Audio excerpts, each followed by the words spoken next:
তারেক রহমান সহ বিএনপির ৩ নেতাকে আমন্ত্রণ জানালেন ডোনাল্ড ট্রাম্প।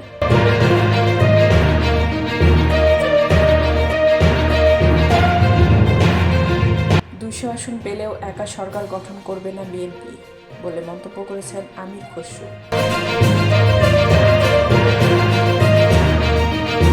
জামায়াত রাষ্ট্র ক্ষমতায় গেলে জাতির খাদিম হিসেবে কাজ করবে বলে মন্তব্য করেছেন জামাতে আমির ডক্টর শফিকুর রহমান।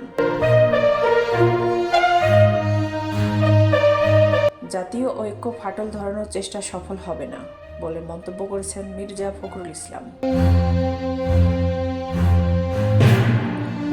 বিদেশে টাকা পাচারকারীরা এখনও অপপ্রচার করছে বলে মন্তব্য করেছেন প্রধান উপদেষ্টা প্রেস সচিব। প্রতিষ্ঠার ৫ বছর পর এবি পার্টির প্রথম কাউন্সিল অনুষ্ঠিত হলো।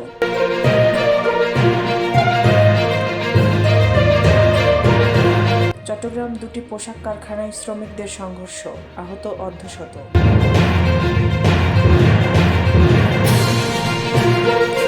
নির্বাচিত সরকার ছাড়া সংস্কার সম্ভব নয়, এমন কথার সাথে একমত নয় জাতীয় নাগরিক কমিটি।